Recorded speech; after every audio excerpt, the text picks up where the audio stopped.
Oracles predicted the future, delivered omens that could be more or less obscure, and offered divine guidance. The Siwan Oracle was considered one of the three greatest of the ancient world, alongside the oracles of Delphi and Dodoni. Because of the Greek colonies in Cyrenaica, the temple associated Zeus with the worship of Ammon. It is no wonder that Alexander the Great made the perilous journey to Siwa in order to consult the oracle, emulating the actions of mythical heroes such as Hercules and Perseus. This action earned the approval of the oracle, who validated his claim as Pharaoh of Egypt. He was confirmed as the son of Ammon, conferring upon him the most legitimate claim to date of all Egypt's foreign invaders. The powerful and the rich would send gifts or travel great distances in order to ensure their good fortune by gaining the blessing of the Oracle of Siwa. Every successful blessing only increased the soothsayer's prestige. Runner Eubotus, a famous citizen of Cyrene, consulted the oracle in order to know if he would win the 93rd Olympic Games race in 408 BCE. He did, enhancing the standing of the Siwan oracle in the process. The Temple of the Oracle of Ammon was built in the 6th century BCE by Pharaoh Amasis. In the game, its entrance is guarded by ram-headed sphinxes, the animal representing Ammon. They were inspired by similar statuary located at the British Museum. Another option would have a Greek-influenced representation of Zeus Ammon, a human-headed sphinx with horns. This representation of Zeus Ammon was very popular in Siwa.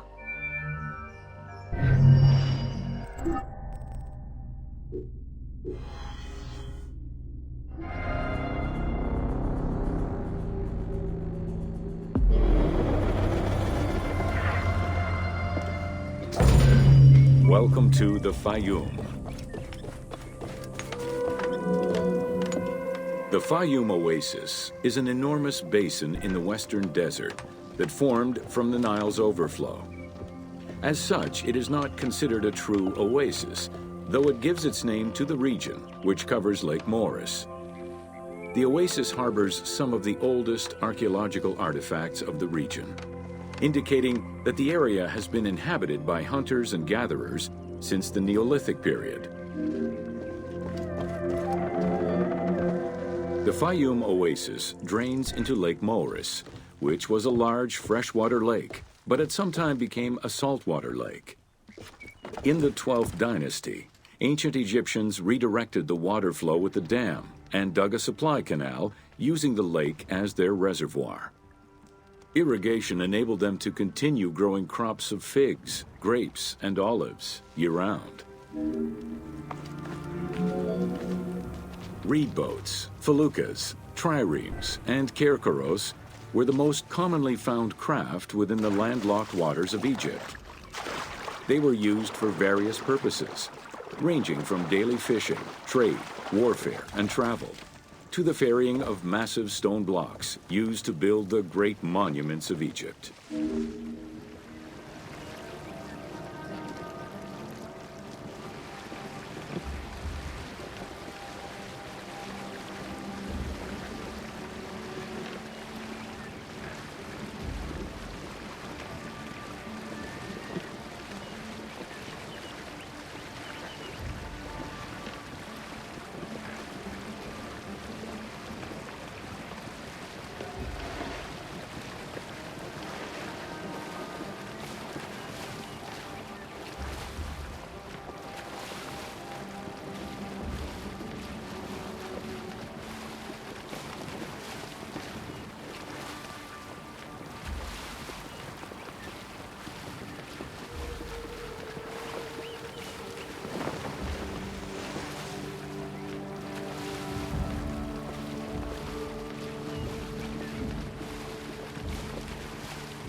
The most impressive pyramids of ancient Egypt date from the Old Kingdom and can be found on the sites of Giza, Saqqara, and Dashur. However, one particularly famous pyramid of the time is located elsewhere. During the Middle Kingdom, some pharaohs chose the Fayum as their final resting place. One such ruler was Amenemhat III. His pyramid left a mark on the imagination of antique chroniclers.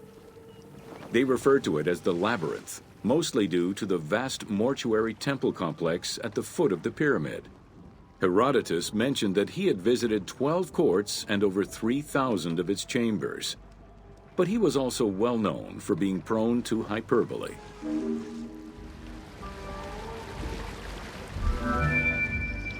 Amenemhat's pyramid was built with a brick core and covered with stone slabs, designed to be impenetrable. The burial chamber, made out of a single block of sandstone, is unique in its design. Richard Lepsius and Flinders Petrie both explored the pyramid site, measuring 385 meters by 158 meters, and identified it as the location of the labyrinth. Their research conditions were difficult, as most of the site had been submerged by the nearby canal. Furthermore, the stones from the complex and the outer casing of the pyramid had been quarried away long ago. Ubisoft decided to give life back to this lost monument and the many crypts that were said to be devoted to the sacred crocodile god, Sobek.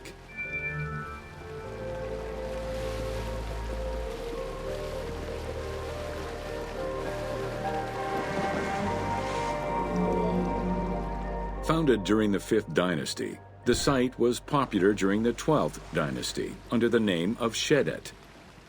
During the Ptolemaic era, the metropolis was named Crocodilopolis by the Greeks, in honor of the crocodile god Sobek.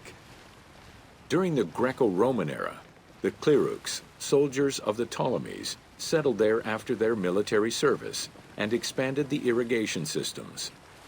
Irrigation and water distribution tripled the arable land and turned the city into a lush and rich area. 27,000 inhabitants lived in its precinct at its height.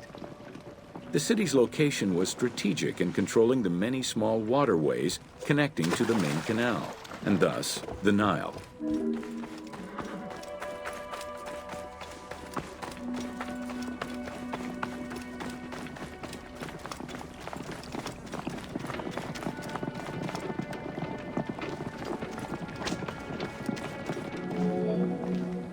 The region's main cult was that of Sobek of Shedet, a divinity associated with water and fertility, both very important to an area that depended on irrigation. Many local villages had the title Town of Sobek added to their official designations. During festivals, ancient Egyptians recited hymns to Sobek, asking for his divine intervention. Greek settlers, and later Romans, would help the Temple of Sobek's economy to flourish by adopting the local embalming mortuary rites. Their sarcophagi were beautifully painted and adorned with amazingly realistic portraits. Very similar to the cult of the Apis bull in Memphis, a living crocodile was worshipped within the precinct of Crocodilopolis's main temple. Known as Sobek to the Egyptians and Sukkos to the Greeks, it was reported by Strabo that priests fed it with meat, wine, and honeyed milk. They covered its body with jewels and gold. After its death, it was embalmed and placed within the crocodile's grotto, alongside thousands of other mummified crocodiles.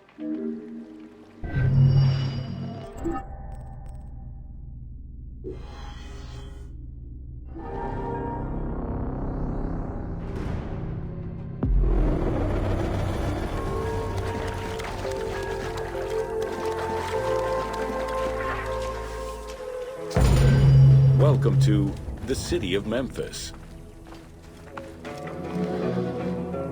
Throughout all ancient Egyptian periods, cities had one thing in common. They were situated along the Nile's shores. Cities were often designated for government or for worship. Major cities had several temples dedicated to numerous gods and goddesses. Egyptians referred to the organization of their cities as a sepat, or later on by the Persian term nome. There were 20 sepat in Lower Egypt and 22 in Upper Egypt. The capital city of ancient Egypt changed many times over the periods.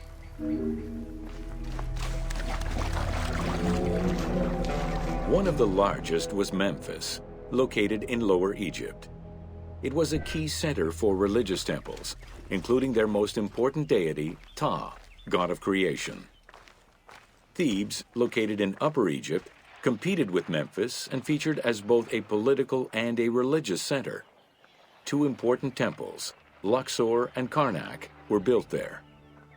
A minor capital of the Sayyid dynasty was the city of Sais. This was the last native Egyptian capital of Egypt. During the Third Dynasty, under Pharaoh Djoser, Memphis became the first religious and administrative capital of Egypt. Even when the political capital of Egypt decentralized itself, pharaohs were crowned in this sacred city in order to legitimize their ascension to the throne, up to and including Alexander the Great. Though little remains today save ruins south of Cairo, we can guess at the structure of the city, which stretched up to 5 kilometers in length and 2 kilometers in width. Memphis was also referred to as the City with the 100 Doors, or the White Walls. These names were in reference to the wall which surrounded the city. Under the protection of Ptah, god of craftsmen, the city was a thriving religious and economic hub.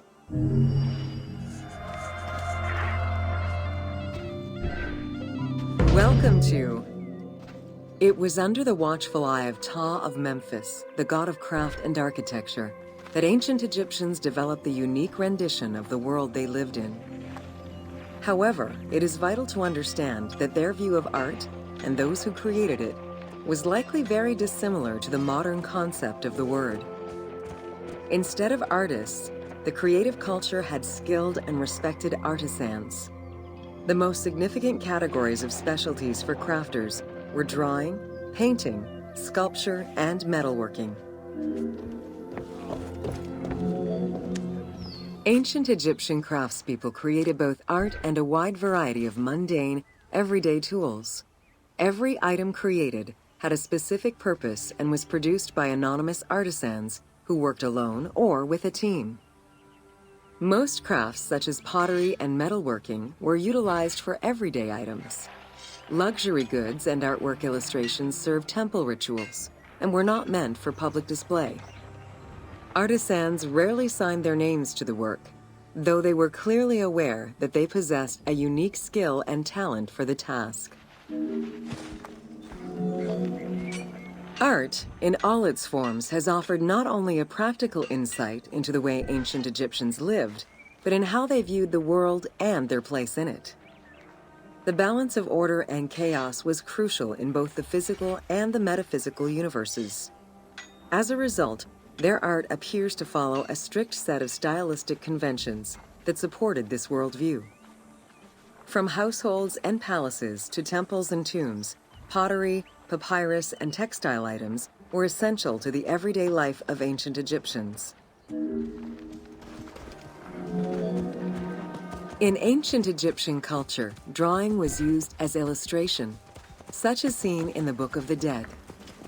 It was also the first step in the creation of a relief, painting, or statue.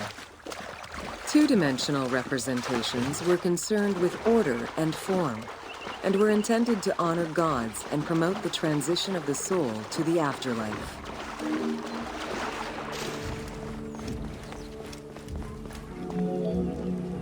Stylistically, Egyptians were concerned with the depiction of the human form's inner self. As such, artistic representations were not concerned with realism, but rather with idealized youth and perfectly harmonious visuals. An exception to this were scenes depicting hunting and battle, where the environment and enemies moved in lively, even chaotic ways. Animals and foes were depicted piled up, as if describing chaos, with Egyptians standing in solemn, disciplined poses, bringing order to the scene.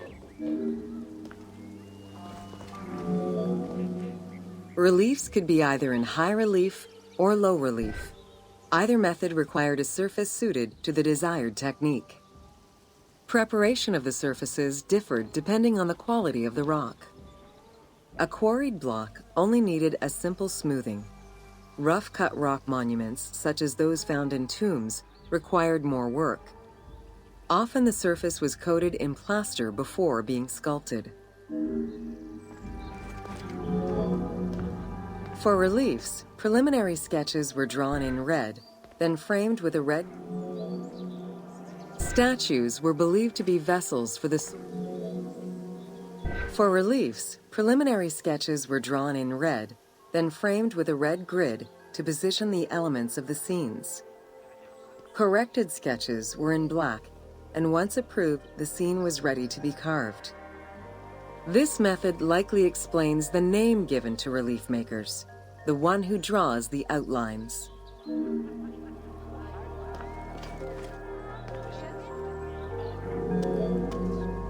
Statues were believed to be vessels for the souls of the deceased, or deities. That is why a sculptor was called the one who makes it live.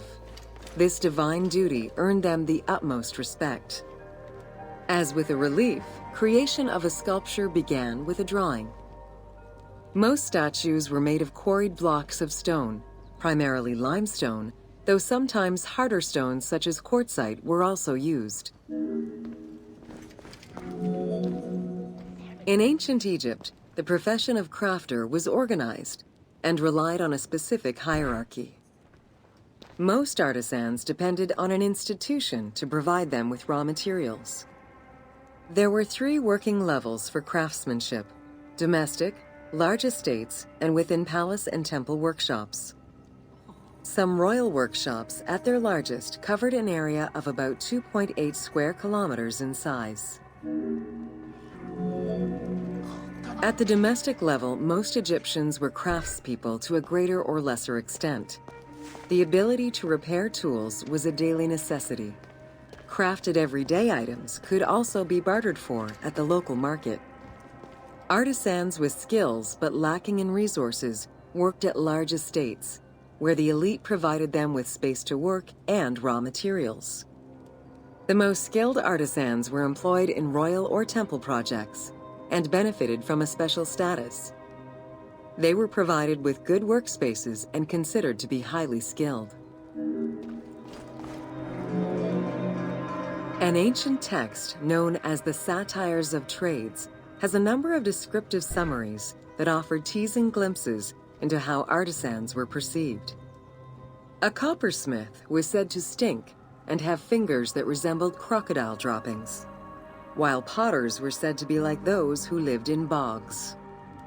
This view was likely exaggerated in order to highlight the most enviable position of all, that of the scribe. Located near the Valley of the Kings, Deir el-Medina was a settlement created by order of the king to honor the most skilled artisans. Its name translates as the monastery of the city.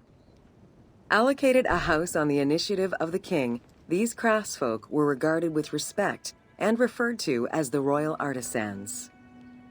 Those who lived there worked on the tombs in the Valley of the Kings and its surrounding temples. Archaeologists believe the site was home to skilled and respected artisans for over 400 years. It is considered one of the most important discoveries relating to Egyptian daily life. While much of the focus of Egyptian archaeology was on its kings and queens, it wasn't until the excavation of Deir el-Medina that Egyptologists were given a valuable window into the community life of ancient Egyptian artisans.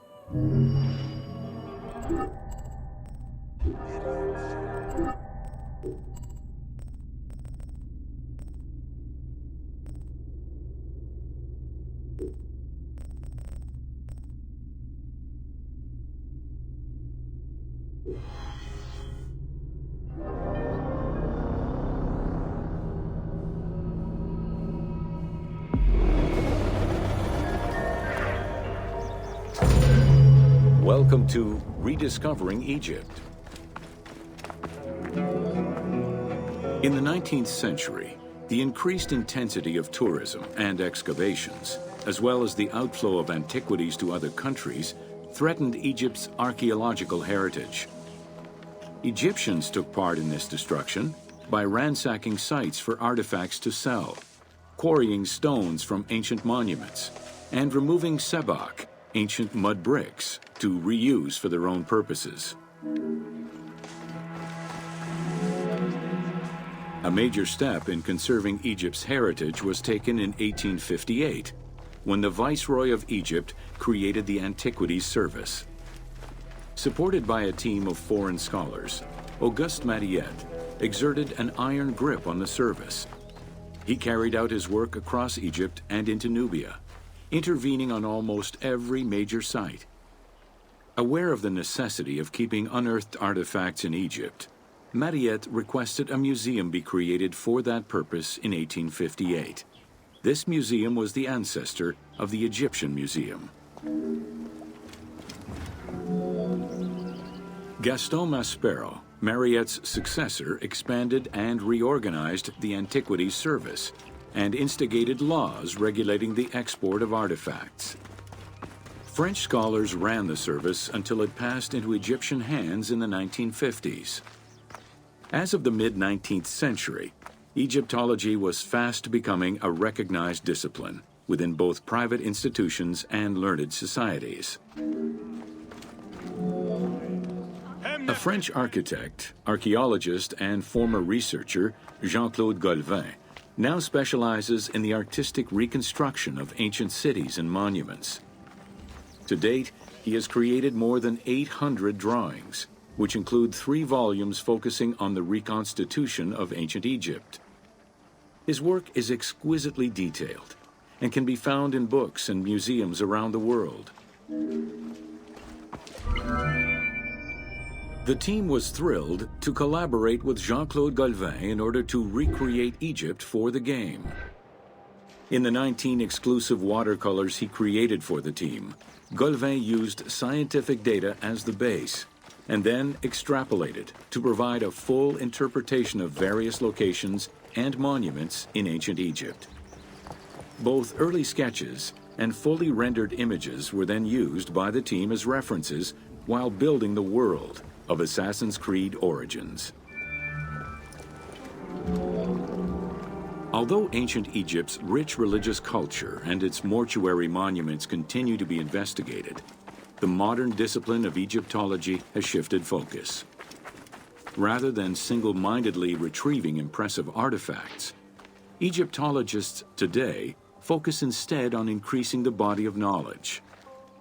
In the past, excavations took place in the field, and while that is still the case today, much of the work on Egyptology now takes place in libraries and archives. Today, archaeology in Egypt relies on an interdisciplinary approach, where traditional Egyptologists are helped by a wide spectrum of scientists from other disciplines and new non-invasive techniques. GPS data, satellite imaging, and ground-penetrating radar allow archaeologists to gain a sense of what lies underneath the ground before excavating.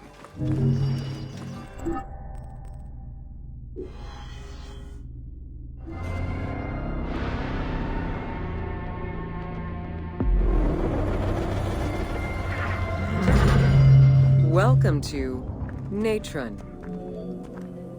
Natron is a colorless salt that was used by ancient Egyptians for food preservation, cleansing products, and glassmaking. It was also used in the mummification process. During the ceremonial embalmment ritual, the priests packed the body in natron in order to remove all of the moisture. Once the body was thoroughly desiccated, they could begin the wrapping. Natron was mined in Wadi Natron. The main mining methods involved either cutting slices out of the lake bed when it was dry, or raking through mineral-saturated water to gather the mineral salts during the floods. Both techniques are still used today and inspired the team in their recreation of the mines located in the mountains northwest of Memphis.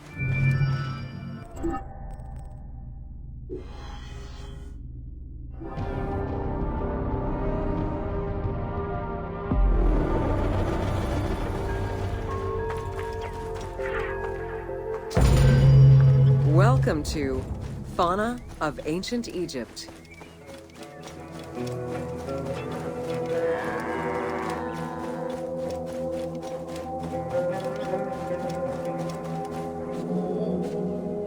Both domesticated and wild animals were features in ancient Egyptian bas-reliefs as early as the First Dynasty. While the variety of wildlife served as a reliable food source, it also influenced both culture and mythology.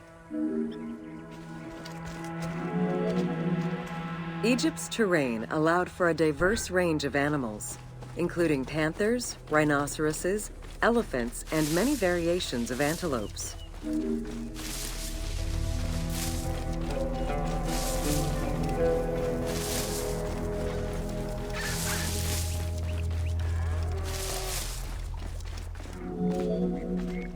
The Nile was home to many species of fish, along with hippopotami and crocodiles.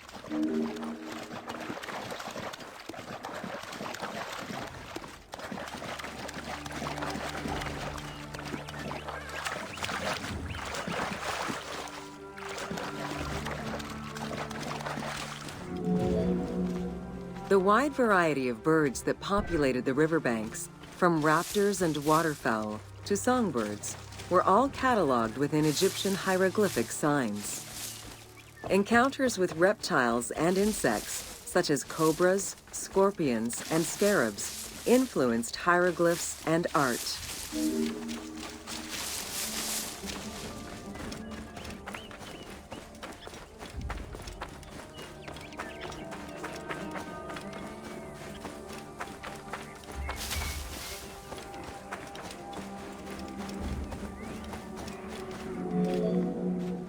While all animals had sacred meanings, lions in particular represented power and royalty to ancient Egyptians. They were so prized by pharaohs that they were hunted to extinction within Egypt.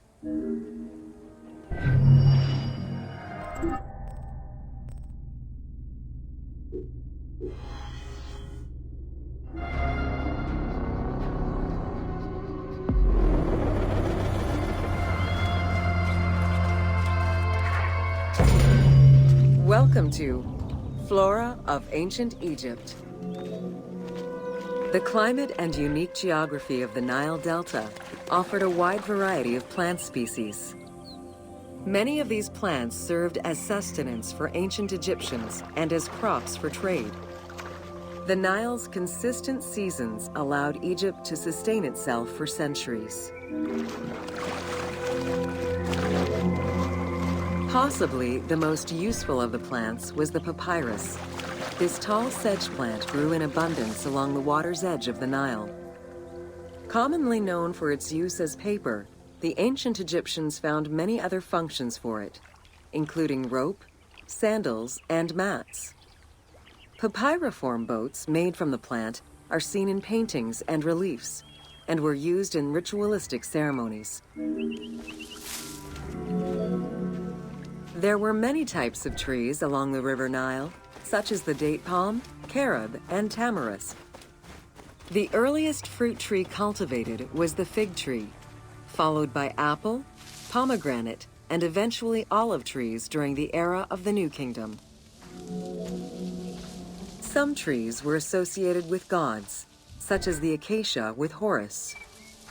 The divinities Thoth and Seshat were depicted inscribing the reign of the king into a Persea tree. The sycamore was connected with the goddess Iset, patron of the ritual of life.